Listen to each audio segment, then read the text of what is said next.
जय हिंद, नमस्कार। एक बार फिर से आपका स्वागत है भारतीय एकेडमी के यूट्यूब चैनल पे। दोस्तों, थंबनेल देख के आपको पता लग गया होगा क्या किसके बारे में हम बात करने वाले हैं। जी हाँ दोस्तों, आज हम बात करने वाले हैं भारत रत्न परम पूज्य बाबा साहेब डॉक्टर भीमराव रामजी अंबेडकर के बारे में। इनका नाम बहुत लंबा है। नाम ही नहीं, इनका काम भी भारत में लंबा है। दोस्तों, मैंने पहले वीडियो में आपको भारतीय संविधान, जो मैंने पहले प्रीवियस वीडियो मैंने बहुत सारे बनाए हैं, उसमें भारतीय संविधान के बारे में आपको बताए हैं। तो आज ही हम चर्चा करने वाले हैं भारतीय संविधान के रचयिता के बारे में। सबसे पहले आपको हमारी तरफ से अंबेडकर जयंती की हार्दिक शुभकामनाएं और बधाइयां। सब देशवासियों को जय भीम, मेरा नमस्कार है। सभी अंबेडकरवादियों को मेरी तरफ से जय भीम। बाबा साहेब के आस्था पर विश्वास रखने वालों को अंबेडकर जयंती की हार्दिक शुभकामनाएं और बधाइयां। तो चलिए आज का वीडियो हम शुरू करते हैं। दोस्तों, आज का वीडियो बहुत ही इंटरेस्टिंग होने वाला है, बहुत ही नॉलेजफुल वीडियो होने वाला है, बहुत ही मोटिवेशनल वीडियो होने वाला है। बाबा साहब के बारे में, आज़ाद भारत में सबसे ज़्यादा किसी व्यक्ति के ऊपर चर्चा होती है तो बाबा साहेब अंबेडकर के बारे में चर्चा होती है। आज़ाद भारत में अगर किसी की सबसे ज़्यादा मूर्तियाँ बनी है तो बाबा साहेब डॉक्टर भीमराव अंबेडकर जी की बनी हैं। आज़ाद भारत में किसी राजनेता पर सबसे ज़्यादा गीत लिखे गए हैं, गाना बनाए गए हैं, मूवी बनाए गए हैं, वेब सीरीज बनाए गए हैं, फिल्म बनाए गए हैं, तो बाबा साहेब डॉक्टर भीमराव अंबेडकर के बारे में बनाए गए हैं। सबसे ज़्यादा किताबें भी इनके बारे में लिखी गई हैं।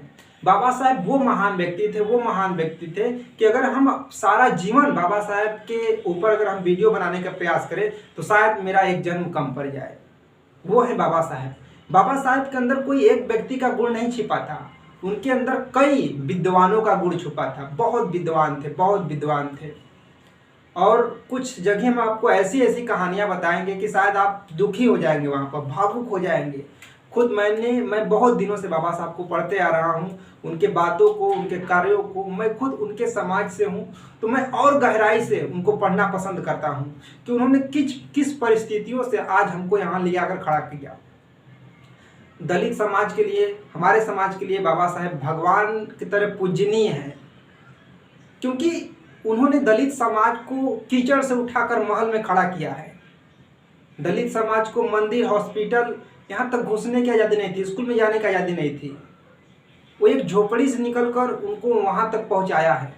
आज दलित समाज इतना ऊपर है, इतना विकसित है, तो उसमें सबसे बड़ा योगदान किसी का है तो बाबा साहेब डॉक्टर भीमराव अंबेडकर जी का है। तो उनके बलिदानों को हम कैसे भुला सकते हैं। सिर्फ दलित समाज ही नहीं, भारत के जितने भी लोग हैं, भारत की जो भी महिलाएं हैं, महिलाओं के ऊपर भी बाबा साहब ने बहुत कार्य किया है। भारत में महिलाओं की समानता के लिए बाबा साहब ने बहुत लड़ाई लड़ी है। तो कुल मिलाकर बाबा साहब एक ऐसे व्यक्ति हैं, सूर्य को दिया दिखाना, बाबा साहब के बारे में हमारे हिसाब से बात करना वो एक बराबर है। हम क्या आपको बाबा साहब के बारे में बताएं। जितनी हमारी उम्र नहीं होगी उससे ज़्यादा बाबा साहब के पास डिग्रियां हैं। जितनी मैंने खुद बुक ढंग से पढ़ी नहीं होंगी उससे ज़्यादा बुकें बाबा साहब ने लिखी है। खुद मैंने उतना बुक एक जगह देखा नहीं होगा जितना बुक बाबा साहब पढ़ते थे। उनके लाइब्रेरी में थी, गृह लाइब्रेरी जिसका नाम था, 50,000 बुक था उनके पास। बाबा साहब, आपको जैसे पहले मैंने बताया, उनके अंदर कई व्यक्तियों की प्रतिभा छिपी हुई थी। जैसे वो एक अच्छा राजनीतिज्ञ थे, एक अच्छा समाज सुधारक थे, एक अच्छा वकील थे बाबा साहब, एक अच्छा समाज शास्त्री थे बाबा साहब, एक अच्छा लेखक भी थे, प्रोफेसर थे, अध्यापक थे, पत्रकार थे बाबा साहब, राष्ट्रवादी थे, क्रांतिकारक थे हमारे बाबा साहब, समाज सुधारक थे, संपादक थे, सत्याग्रही थे, प्रभावी वक्ता थे बाबा साहब। तो बाबा साहब एक बहुत ही महान सोच, महान व्यक्ति। बाबा साहब के नाम से हमारे दिमाग में सबसे ज़्यादा एक जो बात आती है वो आता है संघर्ष। किसी भी परिस्थिति, मैंने जितना लोगों को पढ़ा है उनके हिसाब से जितना संघर्ष इन्होंने किया है शायद कोई किया हो, और अब वो संभव ही नहीं है। जितना मेहनत है वो किए, उतना मेहनत कोई अगला व्यक्ति कर सके, उतना पढ़े, उस लेवल का पढ़ाई करे, उस समय और हालात को देखते हुए जिस समय में बाबा साहब पढ़े। ठीक है, तो अंबेडकर साहब यानी बाबा साहब का योगदान ये भारत कभी नहीं भुला सकता। गांधी परिवार जो है वो बाबा साहब का योगदान कभी नहीं भुला सकता। भारत के हर एक बच्चों के जुबान में बाबा साहब का नाम रहता है। बाबा साहब जो दलितों के लिए, जो शोषित वंचित महिलाओं के लिए कार्य किया है, उसे दलित समाज कभी भी नहीं भूल सकता। और बाबा साहब ने जो दलित समाज, महिलाओं, शोषित, वंचित के लिए कार्य किया है, वैसा कार्य भारत में कोई व्यक्ति अभी तक नहीं किया है। कोई भी व्यक्ति दलित का नेता है जो, वो ऐसा काम नहीं किया है। एक बात और ध्यान रखिए, बाबा साहब ने हमारे समाज को संगठित होने के लिए कहा था, संगठन बनाने के लिए नहीं। आज दलित समाज अलग अलग पार्टियों में बिखरी हुई है। मैं देखो कुछ ऐसा भी बात बोलूंगा जो हो सकता है दलित समाज के जितने भी लोग हैं उनको थोड़ा सा अच्छा ना लगे, लेकिन ये सच्चाई है एक्चुअल में। आज बाबा साहब स्कूल के बाहर रह के पढ़े, लेकिन आज का दलित समाज, कुछ ऐसे लोग हैं जो स्कूल में घुस कर भी नहीं पढ़ पा रहे हैं, अपने समय को यूं ही व्यर्थ कर रहे हैं, यूं ही फालतू काम में अपना समय लगा रहे हैं। इतना कुछ करने के बाद भी आज हमारा समाज पीछे है। हम कह सकते हैं कि जितना आगे होना चाहिए उतना आगे नहीं है। और सोचो, बाबा साहब ने सिर्फ शुरू में 10 साल के लिए आरक्षण की बात की थी। अगर उसी समय आरक्षण बंद हो गया होता तो आज हमारा समाज जितना ऊपर है, आज कई गुना इससे नीचे रहता। तो ये आरक्षण की बात अलग है, वो कब खत्म होगा कब नहीं खत्म होगा उसकी बात अलग है, लेकिन हमें मेहनत करना होगा। हमारे समाज के लोग आज भी मेहनत करने से कतराते हैं, आज भी पढ़ने लिखने से कतराते हैं, नहीं पढ़ते लिखते हैं। हम अपने गांव में, गांव के अगल बगल बहुत लोग से, हमारे सर्कल में जितने भी लोग हैं, रिश्तेदार में हैं, हम सबको देखते हैं कि क्या कंडीशन है इस समय। उस कंडीशन को सुधारिए भाई। आपको कोई व्यक्ति कहाँ से कहाँ ले आकर खड़ा कर दिया और उस कारवा को आप पीछे लेकर जा रहे हैं, उस कारवा को आपको आगे बढ़ाना है। बाबा साहब ने हमको कीचड़ में से उठाकर महल में रखा, लेकिन हम लोग फिर कीचड़ की तरफ बढ़ते जा रहे हैं। हमारा समाज तो वहां से बढ़िए और आगे निकलिए और महल से आगे तक का सफर करिए। तो बाबा साहब एक बहुत ही प्रभावी व्यक्ति थे। देखिए, बाबा साहब के इस वीडियो में हम बात करेंगे उनके जीवन के बारे में, उनकी जो उच्च शिक्षा का सफर है, और बाबा साहब ने अपने शिक्षा के सफर में बहुत चीज खोई है, उन चीजों के बारे में भी डिस्कस करेंगे अभी हम वीडियो में, ठीक है। ये समझिए कि जिस व्यक्ति को मंदिर में घुसने की आज़ादी नहीं थी, आज वो व्यक्ति सिर्फ मंदिर में ही नहीं, भारत के हर एक व्यक्ति के दिलों में बस गया है। बाबा साहब वो व्यक्ति हैं, आज बाबा साहब का नाम आज़ाद भारत में हर एक नेता के जुबान पे है। हर नेता बाबा साहब को वोट बैंक बना लिए हैं, क्योंकि बाबा साहब को मानने वाले की जो तादाद है इतनी तेजी से बढ़ रही है इंडिया में।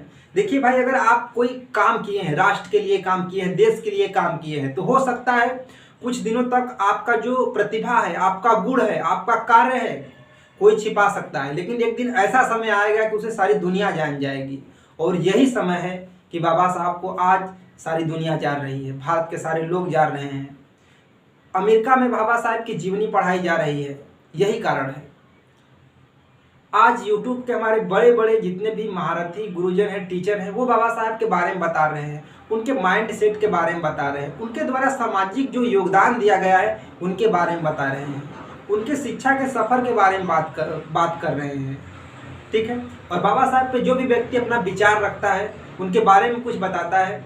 बाबा साहब पे आस्था और विश्वास रखने वाले लोग बहुत ही प्यार से उन्हें सुनते हैं और बहुत ही उन्हें इज्जत देते हैं और इस वीडियो को बहुत जल्दी ही वायरल करते हैं। तो चलिए हम बात कर लेते हैं बाबा साहब के कुछ प्रारंभिक जीवन के बारे में। कुछ मैंने दस्तावेज लिखा है सर वगैरह, इसमें कुछ लिखा है, तो बाबा साहब के हम प्रारंभिक जीवन के बारे में हम बात कर लेते हैं, ठीक है। तो बाबा साहब, जिसे डॉक्टर भीमराव अम्बेडकर को हम बाबा साहब के नाम से भी जानते हैं, तो बाबा साहब का जन्म 14 अप्रैल 1891 ईस्वी में हुआ था, महू मध्य प्रदेश, इंदौर में हुआ था, ठीक है। और उनका बचपन का नाम क्या था? भीमा था। बाबा साहब डॉक्टर भीमराव अम्बेडकर का जन्म एक महार परिवार में हुआ था। एक महार जाति जिसे हम नहीं कर सकते, जाति तो मान लीजिए दलित आएगी, महार जाति भी कर सकते हैं, एक महार जाति में हुआ था। महार जाति से यहाँ पर यह तात्पर्य है अनटचेबल, छुआछूत। महार एक ऐसी जाति थी जिसे कोई भी व्यक्ति छूना पसंद नहीं करता था। हो सकता है वो आज ये बहुत कम देखने को मिल रहा है, लेकिन फिर भी कई कई जगहों है ये। तो जो महार जाति के लोग हैं उसे जो सारे अपर कास्ट के लोग थे छुआछूत करते थे, उनके परछाई से डरते थे, उन्हें मंदिर में प्रवेश करने के लिए आज़ादी नहीं थी, उन्हें स्कूल में पढ़ने नहीं दिया जाता था। मतलब कि इस तरह की मानसिकता थी। मंदिर तो दूर छोड़िए, अगर वहाँ पर मंदिर है उसके सामने से कोई रास्ता गया तो उस रास्ते से भी गुजरने की आज़ादी नहीं थी उन्हें। बताया जाता है कि बाबा साहब ने एक बार बचपन में उन्हें प्यास लगी थी, वो कुओं से पानी पी लिए। सार्वजनिक कुआं था। सार्वजनिक मतलब सरकारी कुआं था, एक तरीके से हम कह सकते हैं। तो भाई जो सार्वजनिक चीज़ है उस पर तो सबका अधिकार होना चाहिए। लेकिन बाबा साहब ने पानी पीने की वजह से उनको बहुत पिटाई पड़ी, बहुत पिटाई पड़ी, बहुत मार पड़ी। बाबा साहब ने समाज की बहुत सारी बुराइयों से लड़े हैं। समाज ने बहुत उन्हें पीटा है, समाज ने उन्हें बहुत गाली दिया है, लेकिन उसके बदले बाबा साहब उनसे लड़ने नहीं गए। अपने शिक्षा के दम पर, अपने ज्ञान के दम पर, अपने काबिलियत के दम पर कर दिखाए बाबा साहब। और भारत जैसे लोकतंत्र, इतना बड़ा देश का संविधान लिख गए। बहुत लोग ये कहते हैं कि बाबा साहब का जो संविधान है वो सिर्फ बाबा साहब ने ही नहीं लिखा है, वो संविधान सभा ने लिखी है। ये बात जायज़ है कि संविधान अकेले बाबा साहब ने नहीं लिखा है, उनमें मुख्य रूप से संविधान सभा की योगदान है। टोटल लगभग 300 सदस्य, उसमें सबका योगदान है। तो संविधान सभा की अलग अलग समितियां भी बनाई गई, जिसमें प्रारूप समिति थी। प्रारूप समिति में 7 लोग थे, जिसके जो अध्यक्ष थे वो बाबा साहब अध्यक्ष थे। लेकिन आपको बात करें कि जितने भी लोग थे, सारे लोग जितने संविधान सभा में बोले उससे ज़्यादा कहीं ने बाबा साहब संविधान सभा में बोले। सबसे ज़्यादा योगदान भी बाबा साहब का है, इसीलिए तो हम संविधान का निर्माता कहते हैं बाबा साहब को। ठीक है, तो हम बात कर रहे थे, पीछे आते हैं, हम उनके जीवनी पर बात कर रहे थे। तो बाबा साहब की ये जातिवादी जो व्यवस्था थी भारत में, जिसकी जड़ें बहुत मजबूत थी, जातिवाद को बहुत ज़्यादा बाबा साहब का सामना करा। बचपन जो छुआछूत इतना कम है या कहें ना कि बराबर है, तो उसमें बाबा साहब का बहुत बड़ा योगदान है। बाबा साहब ने आदमियों को नहीं सुधारा।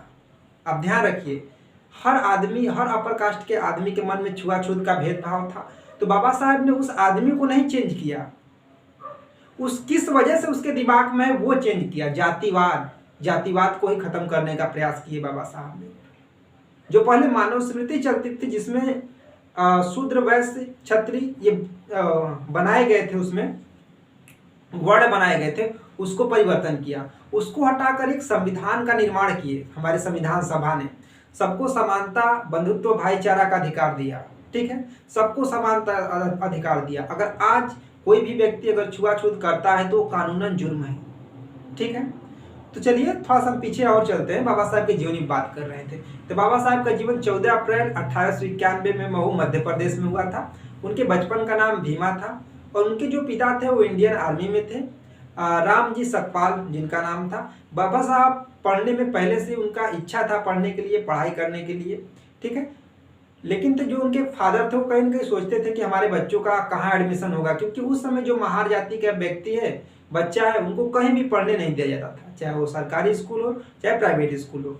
कैसे कैसे करके बाबा साहब के जो पिता है और उनके एक भाई थे बाबा साहब के, उन दोनों लोगों का एडमिशन सतारा में ही हुआ।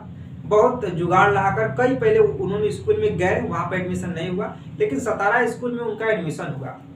और इस एडमिशन होने के बाद उनको कई शर्तें बताई गई कि आप अगर ये शर्त फॉलो करेंगे तभी आप स्कूल में पढ़ सकेंगे। पहला शर्त ये था कि भीमा पढ़ने के लिए आएंगे तो वो जो रूम है उसके बाहर बैठेंगे, स्कूल के बाहर एक खिड़की है वहाँ पर बैठेंगे, और वो बैठने के लिए अपना बोरा है वो घर से लेकर आएंगे। बाकी बच्चे टाट पर ही बैठेंगे, लेकिन वो बोरा अपने घर से लेकर आएंगे, और पीने के लिए पानी भी अपने घर से लेकर आएंगे, ताकि अदर बच्चे जहाँ पर जाके पानी पीते हैं और वो बाबा साहब मटका टच न कर ले, इसके वजह से। अब सोचिए कैसी मानसिकता रही होगी उस समय लोगों को। तो बाबा साहब के जो पिता थे उन्होंने कहा ठीक है, कोई बात नहीं है, मैं एक मटके का व्यवस्था कर दूंगा स्कूल में, जिसमें कि पानी भर जाएगा, उसमें सिर्फ हमारे बच्चे ही पियेंगे। तो अब मटके में पानी कौन भरेगा, यही तो बात है कि मटके में पानी कौन भरेगा, मटके को छुएगा क्यों, कौन? तो चपरासी जो था वो मटके में पानी भरता था, और ऊपर से बाबा साहब को पानी जब प्यास लगती थी तो उन्हें ऊपर से उनको पानी पियाता था। कभी कभी ऐसा भी बताया गया है कि कभी कभी जो चपरासी है वो छुट्टी पर आता था, तो बाबा साहब उस दिन बिना प्यासे रह जाते थे, मतलब प्यासे रह जाते, पानी ही नहीं पीते थे, क्योंकि कौन उन्हें पानी पिलाए। बाबा साहब और उनके पिता ने मास्टर की, टीचर की सारी शर्तें मान ली। वो सारे शर्तें मान, क्योंकि बाबा साहब को पढ़ना था, उनको अपने समाज के लिए कुछ करना था, और बाबा साहब को बाबा साहब समाज ने ही बनाया है। कहीं न कहीं समाज की वो जो अछूत, भेदभाव, जाति प्रथा, ये सारी चीज़ें सहकर समाज इतना उन्हें पीटा, इतना मारा कि वो सारी चीज़ें सह कर बाबा साहब ने एक खुद हथौड़ा बन गए और उस हथौड़ा बनकर भारत के जातिवाद पर ऐसा बरसे कि आज उसका परिणाम भारत का दलित समाज ले रहा है, उसका फायदा भारत का दलित समाज उठा रहा है। आज जो दलित समाज इतना ऊपर गया है उसमें बहुत बड़ा योगदान है बाबा साहेब डॉक्टर भीमराव अम्बेडकर का। भले ही उनके योगदानों के बारे में आज हमारे बहुत सारे भाई बहनों को नहीं पता है, वो अपने छोटे मोटे कामों में बिजी है, कोई मतलब मजदूरी वगैरह कर रहा है, कोई और छोटे छोटे जो भी जितने भी छोटे काम है वही कर रहे हैं। क्यों? क्योंकि वो शिक्षा से अलग हुए। बाबा साहब ने हमें कीचड़ से उठाकर महल में रखा है, लेकिन उस महल में सिर्फ 20 ही परसेंटेज लोग हैं और वही 20-15% लोग आगे भी बढ़ रहे हैं। लेकिन कुछ ऐसे भी लोग हैं जो कि अब कीचड़ की तरफ आ रहे हैं, मतलब कि शिक्षा से दूर होते जा रहे हैं, शिक्षा के बारे में उन्हें पता ही नहीं है। तो उन लोगों को इस वीडियो के बारे में ज़रूर बताइएगा जो शिक्षा से दूर हो रहे हैं, जो शिक्षा को महत्व ही नहीं दे रहे हैं, सोच रहे हैं कि हम ये काम करके हम तो अच्छे मतलब ये काम करेंगे तो हमारा मतलब लाइफ सेटल हो जाएगा, हम ये काम सीख लें, हम वो काम सीख लें तो हमारा काम हो जाएगा। ये नहीं है। ये करने के लिए बाबा साहब ने हमें यहाँ नहीं खड़ा किया है। बाबा साहब भी चाहते तो वो अपने हित के बारे में अगर सोचते वो तो वो जितना पढ़ाई किए थे उसके हिसाब से वो समाज के बारे में नहीं सोचते और अच्छी खासी अपनी ज़िंदगी बिता सकते थे। लेकिन बाबा साहब ने नहीं, उन्होंने समाज के बारे में सोचा, उन्होंने भारत देश के बारे में सोचा, उन्होंने भारत के दलित जाति के बारे में सोचा, भारत के महिलाओं के बारे में सोचा, सबके बारे में सोचा। अरे यार, कोई व्यक्ति अगर हम पढ़ रहे हैं, हमारे पढ़ाई का ये मतलब नहीं है कि बस हमें परीक्षा में पास हो जाना। हमारे पढ़ाई का ये मतलब है कि हमारे पढ़ाई से किसी और व्यक्ति का भी फायदा हो। हम पढ़ रहे हैं, हमारे पास नॉलेज इकट्ठा हो रहा है, पेपर में गए लिख दिए। क्या हमारे पढ़ने का यही बस मकसद है कि हम पेपर में गए लिख दें और पेपर में पास हो गए? इससे बड़ा अगर आप काम करना चाहते तो उस ज्ञान को बांटिए, चाहे यूट्यूब के माध्यम से, चाहे ऑफलाइन माध्यम से, चाहे गांव गांव घर घर जाके पढ़ाइए अगर आपके पास समय है तो। बाबा साहब के कार्यों के बारे में बताइए, विज्ञान के बारे में बताइए, गणित के बारे में बताइए, वो हर चीज़ों के बारे में बताइए जो कि एक बच्चे को जानना आवश्यक है। मैंने देखिए, हम हमेशा शिक्षा के क्षेत्र में कुछ ना कुछ काम करते थे। जब हम घर रहते थे वहाँ पर भी कोचिंग चलाते थे, बहुत सारे बच्चों को हम पढ़ाते थे। तो हम जितना पढ़ते हैं उतना ज़रूर पढ़ाने का प्रयास करते हैं और हम जहाँ रहते हैं वहाँ शिक्षा को बढ़ाने का प्रयास करते हैं। तो सब लोग से रिक्वेस्ट है, सब जो भी बाबा साहब में आस्था विश्वास रखते हैं तो एक ही काम अगर वो करेंगे तो हम जान जाएंगे कि वो बाबा साहब के सबसे बड़ा काम कर रहे हैं। सबसे बड़ा मकसद है शिक्षा को बढ़ाना, शिक्षा के महत्व को बताना, हमारे समाज को अंधविश्वासों से दूर रखना, पाखंडवाद में उसे नहीं फंसाना और एक शिक्षा की धार में, एक शिक्षा की तरफ नहीं ले जाना। बाबा साहब ने एक बहुत अच्छी बात कही थी कि शिक्षा वो शेरनी का दूध है, जो पिएगा वो दहाड़ेगा। ये फॉर्मूला लगाइए अपने जीवन में। बाबा साहब की ऐसी तो कई विचारें हैं जो कि बहुत ही फेमस है। बाबा साहब ने एक बात और भी बोली थी कि 1000 तलवार से ज़्यादा ताकत होती है एक पेन में। तो तलवार न पकड़कर, अहिंसा का रास्ता न पकड़कर हिंसा की रास्ता पकड़िए, क्योंकि और आपको डरने की कोई ज़रूरत नहीं है। उस समय जो भी चीज़ होता था ऐसा आज भारत में कुछ नहीं है। अरे यार, बाबा साहब स्कूल के बाहर बैठकर पढ़ के इतना बड़ा काम कर दिए, लेकिन आज हमारे समाज को, आज दलित समाज को स्कूल में बैठने के लिए जगह है, उनके पास मोबाइल है, उनके पास पैसा है, सफिशिएंट साधन है उनके पास, फिर भी वो क्यों दूर है? फिर भी 10% 15% ही आज दलित आगे क्यों है? सबसे बड़ा कारण है उनका। अगर हम गांव में बात करें, जहाँ जिस माहौल में हम लोग रहते हैं या हमारा जो रिलेशन कुछ जगह है, वहाँ तो शिक्षा भाई साहब तो एकदम ही लो है, एकदम ही लो है। कोई साइंस से 10th भी नहीं पास कर रहा है। 10th पढ़ने के बाद 8 तक 10 तक पढ़ने के बाद वो अलग अलग डायरेक्शन में मुड़ जा रहे हैं। कोई गाड़ी चला रहा है, कोई जाके भट्ठा वगैरह पर काम कर रहा है, कोई लेबराना कर रहा है, कोई मिस्त्री बन जा रहा है, कोई गाड़ी मोटर बना रहा है। मतलब कि बाबा साहब ने यही सब सारी चीज़ें करने के लिए हमें थोड़ी ना यहाँ पर लाया है। अच्छा भी काम करिए तो आप वो अच्छा काम कब करेंगे जब बाबा साहब के बारे में जानेंगे, उनके कार्यों के बारे में जानेंगे। तो चलिए इस बात को हम इसी जगह छोड़ते हैं और हम अगला बात करते हैं, बाबा साहब की उच्च शिक्षा के बारे में थोड़ा बहुत बात करते हैं, ठीक है।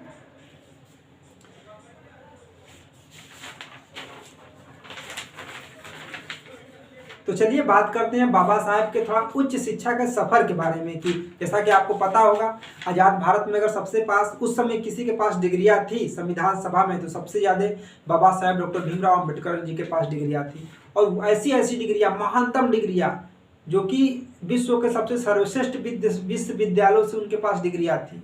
और वो डिग्रियां जो कि ऐसी उनके पास कुछ ऐसी डिग्रियां थी कि वो संविधान सभा में किसी के पास वो डिग्री नहीं थी जिस विश्वविद्यालय से उनके पास डिग्रियां थी। और उन्होंने ये करके दिखाया, उन्होंने बोला नहीं, उन्होंने ये करके दिखाया कि पेन जो होता है वो 1000 तलवार से बड़ा होता है। 1000 तलवार एक तरफ, पेन एक तरफ, वो बड़ा होता है। चलिए, तो उनका जो प्रारंभिक शिक्षा हुआ वो 1902 में सतारा मध्य प्रदेश में हुआ, ठीक है, जहाँ उनका जन्म हुआ था। और उनके पिता, आपको पता है, वो ब्रिटिश में थे, आर्मी में थे, तो वो मुंबई चले आए। परीक्षा है 1907 में एलिफेंस्टन हाई स्कूल बॉम्बे से हुआ, ठीक है। तो हाई स्कूल की परीक्षा पास करने वाले वो दलित समाज के पहले व्यक्ति थे। अब वो जब हाई स्कूल की परीक्षा पास किए तो एक मतलब सभा हुआ, जिस सभा में भी उसी जगह बाबा साहब ने बौद्ध धर्म के बारे में जाना, ठीक है। बौद्ध धर्म की किताब, नाम नहीं आ रहा है, एक व्यक्ति थे जो उन्हें बौद्ध धर्म की उसी जगह किताब दी। बाबा साहब 10th तक पढ़े, बहुत खुशी था हमारे समाज में, हमारे माहौल में, उनके घर में। फिर बाबा साहब ने 12 की परीक्षा यानी इंटर की परीक्षा इंग्लिश 1909 में उसी कॉलेज से एलिफेंस्टन कॉलेज बॉम्बे से ही बाबा साहब ने पास किए, ठीक है। उसके बाद बीए किए इकोनॉमिक में और पॉलिटिकल साइंस। बीए की परीक्षा बाबा साहब ने 1913 में एलिफेंस्टन विश्वविद्यालय बॉम्बे से ही पास किए। अब देखिए, यहाँ पर बाबा साहब आके रुक गए क्योंकि इनके पास पैसा नहीं था आगे की पढ़ाई के लिए। तो बाबा साहब के उच्च पढ़ाई में सबसे ज़्यादा योगदान किसी का है तो बड़ौदा सरकार का है, गायकवाड़ जी महाराज जी का है। क्योंकि उस समय बाबा साहब के पास इतनी पैसा नहीं थी, जैसे कि सुभाष चंद्र बोस हो गए, पंडित जवाहरलाल नेहरू हो गए, सरदार वल्लभ भाई पटेल जी हो गए, ये लोग विदेश जाकर पढ़ाई किए थे। तो इन लोग का परिवार क्या था, संपन्न परिवार था, पैसा था इन लोगों के पास, तब ये जाके विदेश पढ़े। तो क्या बाबा साहब के पास भी उतना पैसा था? नहीं था। देखिए, एक अच्छे घर में पैदा होना, अच्छे माहौल में पैदा होना, अच्छे फैमिली में पैदा होना और देश के लिए अच्छा काम करना बहुत ही अच्छी बात है, जैसा कि और बहुत सारे नेताओं ने किया। लेकिन एक महान जाति में पैदा होना, वो जाति जिसे लोग छूने से कतराती है, वो जाति जिसे सार्वजनिक जगह से पानी पीने का अधिकार नहीं है, वो जाति जिसे मंदिर में जाने का अधिकार नहीं है, वो जाति जिसके परछाई से लोग डरते हैं, वो गरीब व्यक्ति अगर कोई महान काम करता है तो उनसे लाख गुना बड़ा है। तो बाबा साहब की जो बड़ौदा सरकार है वहाँ से स्कॉलरशिप मिली। और जिन देखते हो, जब कोई पढ़ने वाला व्यक्ति होता है यार, उसको अगर थोड़ा सा सहारा मिलता है ना तो वो बहुत ऊपर जाता है। तो बड़ौदा सरकार से उनको स्कॉलरशिप मिली और वो स्कॉलरशिप लेकर बाबा साहब कोलंबिया यानी न्यूयॉर्क, अमेरिका में चले गए, न्यूयॉर्क। तो और कोलंबिया विश्वविद्यालय से बाबा साहब ने एमए की परीक्षा पास की। अब एमए उन्होंने कई विषयों में एमए किया, जैसे इकोनॉमिक्स में, सोशियोलॉजी में, हिस्ट्री में, पॉलिटिकल साइंस में, इन सारी विषय में बाबा साहब ने एमए की परीक्षा पास की। और यहाँ पर भी बाबा साहब नहीं रुके, वो चाहते तो रुक जाते थे यहाँ पर, वो अच्छा खासा कुछ कर सकते थे, अपने परिवार को आगे बढ़ा सकते थे, ठीक है। लेकिन बाबा साहब ने यहाँ भी नहीं रुके, ठीक है। उसके बाद बाबा साहब ने कोलंबिया विश्वविद्यालय से ही पीएचडी किया और एक विषय में नहीं, वो 2-3 विषय में, 4 विषय में पीएचडी किए थे। उनका पॉलिटिकल साइंस में पीएचडी था, इकोनॉमिक में पीएचडी था, उसके बाद लॉ में पीएचडी था। अब ऐसा व्यक्ति जिसके पास 3-3, 4-4 पीएचडी की डिग्री है, उसका थिंकिंग लेवल क्या होगा, सोचने का तरीका क्या होगा। तो बाबा साहब ने 1917 में कोलंबिया यूनिवर्सिटी न्यूयॉर्क यानी अमेरिका से पीएचडी की परीक्षा पास की, यानी पीएचडी वहाँ से की है, डॉक्टर बन गए बाबा साहब।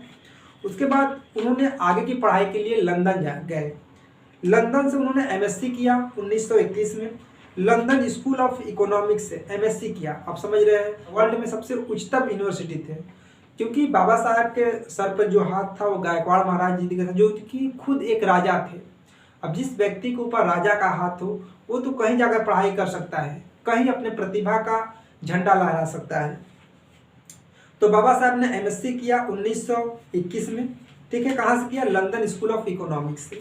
उसके बाद बाबा साहब ने बार एट लॉ 1920 में किए, ग्रे इन लंदन से किए। अब देख रहे हैं कि डिग्रियाँ कितनी है, गिनिएगा। अब बाबा साहब ने ऐसा भी देखा गया कि बाबा साहब एक ही समय में 2-2 कंट्री से डिग्रियाँ ले रहे थे। उसके बाद बाबा साहब ने डीएससी किया, कहाँ से? लंदन स्कूल ऑफ इकोनॉमिक्स से। डीएससी क्या होती है? Doctor of science.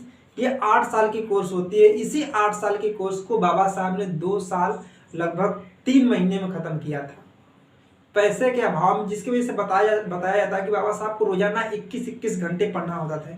अब 8 साल का कोर्स, भारत में शायद अब तक इन्हें 2 ही 3 लोग ऐसे हैं जो डीएससी किए हैं, वो लंदन स्कूल ऑफ इकोनॉमिक्स से। 8 साल का कोर्स कोई बंदा 2 साल 3 महीने में ख़त्म करता है। आप उसकी थिंकिंग लेवल सोचिए, उनकी मेहनत के बारे में सोचिए कि वो कितना मेहनत किए होंगे। 21-21 घंटा पढ़ना कोई मजाक बात नहीं है। उसके बाद बाबा साहब ने लंदन से फिर अमेरिका आए और अमेरिका से LLD किए 1952 में, ठीक है। उसके बाद बाबा साहब ने इंडिया से डिलीट किए उस्मानिया विश्वविद्यालय हैदराबाद से, ठीक है। उसके बाद बाबा साहब को नंबर 1 स्कॉलरशिप कोलंबिया विश्वविद्यालय से दिया गया, यानी नंबर 1 वर्ल्ड स्कॉलरशिप सन 2015 में कोलंबिया विश्वविद्यालय अमेरिका से। तो ये रहे बाबा साहब की कुछ डिग्रियों के बारे में। एक बार और देख लीजिए बाबा साहब, जैसे कि उन्होंने BA किया था, MA किया था, PhD किए थे, MSc किए थे, बार 8 ला किए थे, DSc किए थे, LLD किए थे, डिलीट किए थे। ये देखिए इतनी डिग्रियाँ तो हमारे समाज से, मतलब कि इस समय भी शायद हमारे समाज का कोई भी व्यक्ति इतना डिग्रियाँ हासिल किया हो। इस समय शायद अदर भी समाज का कोई भी व्यक्ति इतनी डिग्रियाँ हासिल किया हो, मुझे तो नहीं पता है, शायद हो भी सकता है, लेकिन जहाँ तक कि असंभव है, नहीं हो सकता है, ठीक है। मतलब कि बहुत ही मिनिमम चांस है होने का। तो ऐसे थे बाबा साहब, इतने महान थे बाबा साहब। आपको पता होगा कि बाबा साहब ने, और ये जो शिक्षा का सफ़र है, ये यूं ही नहीं बाबा साहब को बहुत आसानी से शिक्षा का सफ़र मतलब कि बीत गया हो। बाबा साहब ने इस शिक्षा के सफ़र में अपने पत्नी को खोया है, अपने 4 बच्चों को खोया है। इस शिक्षा के सफ़र में बाबा साहब के एक पर एक 4 बच्चों का डेथ होता गया। अब सोचिए, उनके बच्चों का डेथ हो रहा है, वो पढ़ाई कर रहे हैं, वो समाज के बारे में सोच रहे हैं, वो उनकी परवाह नहीं कर रहे हैं। बाबा साहब चाहते तो वो रुक कर अपने बच्चों को स्वास्थ्य के बारे में उनके ध्यान देते, मतलब अपने परिवार के बारे में ध्यान देते, अपने परिवार को आगे बढ़ाते। लेकिन पैसा और दवाई के अभाव में एक पर एक उनके 4 बच्चों का देहांत हो गया, उनके खुद पत्नी का देहांत हो गया। तो बहुत सारी कठिनाइयों का सामना किया है बाबा साहब ने। तो ये रही बाबा साहब पे, उनकी जीवनी पे ये वीडियो। देखिए बाबा साहब वो व्यक्ति हैं, मैं एक बार फिर से बता सकता हूँ कि बाबा साहब वो व्यक्ति हैं जिनके बारे में एक वीडियो, या अगर मैं पूरे महीना, पूरे साल, पूरे उम्र वीडियो बनाऊँ तो भी उनके बारे में बताना वो पॉसिबल नहीं है।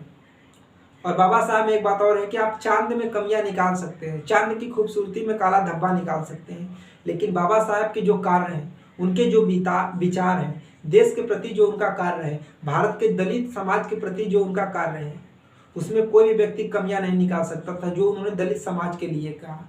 हाँ, कुछ लोग ऐसे हैं जो कि व्हाट्सएप पर, फेसबुक, इंस्टाग्राम पर कुछ ऐसे मानसिकता के लोग हैं जो कि बाबा साहब के बारे में कुछ गलत टिप्पणी करते हैं, गलत बात बोलते हैं, गलत वीडियो थोड़ा सा फेमस होने के लिए बनाते हैं। लेकिन इन सारी चीज़ों से बाबा साहब के, उनके सम्मान पे, उनकी जो भारतीयों के दिलों में जो इज्जत है, थोड़ा सा भी फर्क नहीं पड़ेगा। क्योंकि बाबा साहब इतने महान व्यक्ति है, किसी की थोड़ी सी बेइज्जती करने में, उनकी मूर्तियाँ तोड़ देने में उनका अपमान नहीं होगा। वो इतने बड़े विचारक हैं, इतने बड़े व्यक्ति हैं।